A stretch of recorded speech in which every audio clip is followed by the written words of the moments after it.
So today's video guys, magluluto tayo ng napakasarap at healthy steam broccoli with prawns. So ayan guys, syempre hinugasan muna natin ang ating broccoli, saka natin siya inayos dito sa ating plato. Depende sa dami ng ating lulutuin guys, at siguradong magugustuhan niya ito dahil napaka-healthy na at napakasarap pa.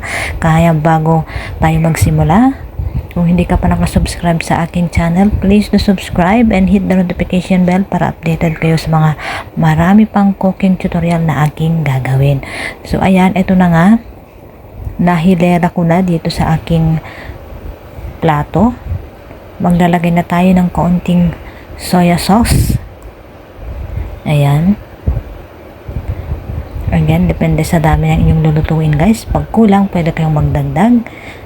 Ayan, light soya sauce. And then, maglalagay din tayo ng kaunting sesame oil. Ayan, ito kasi ang nagbibigay ng aroma at pampalasa dito sa ating lulutuin. So, ayan guys, kapag okay na, maglagay na rin tayo ng white pepper. Kung wala kayong white pepper, pwede yung black pepper. Ayan.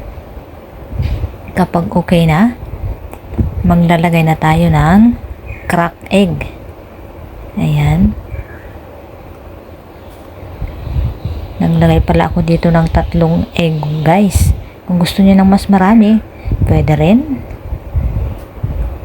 Siguradong magugustuhan ng inyong mga chikiting ito guys, at ang buong pamilya, dahil napaka-tasty na at napaka-healthy pa. So ayan, kapag okay na, maglalagay na tayo ng, pwede pa kayo magdagdag ng broccoli guys kung gusto niyo ng mas maraming veggie na broccoli. Ayan, syempre hinanay ko na lang siya, inayos para presentable naman siya at maganda tingnan. So ayan, kapag okay na, maglalagay na ako ng prawn. Hinugasan ko pala ito guys, tapos hinati ko sa 2. Ayan. Tapos ilalagay na natin dito, iayos lang natin para more presentable. O diba? Nilagay ko na dito. Depende sa dami ng inyong lulutuin guys. Kung gusto niyo ng mas maraming prawn, pwede. Pero kailangan pantay yung lasa. O yan. Nilagay ko na dito sa magkabilaan.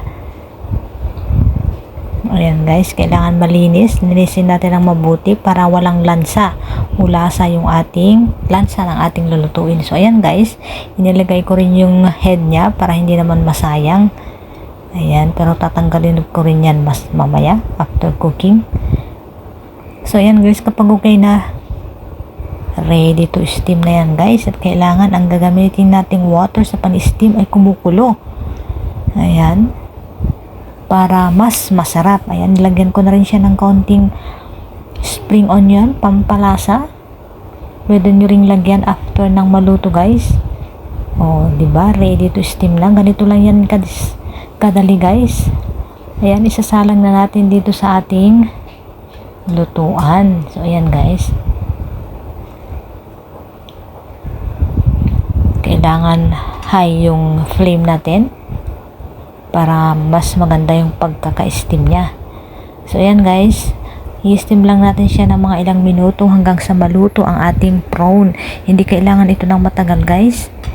Kailangan medyo crunchy pa ang ating broccoli para mas masarap. Okay, tangkita niyo naman guys, green na green. Kailangan ganyan lamang siya, hindi siya malanta. O diba guys, salamat sa inyong panunood sa isang panibagong cooking tutorial na naman. Please do subscribe now guys, at pakilik na rin yung notification bell para sa mas marami pang cooking tutorial na aking gagawin. So thank you guys.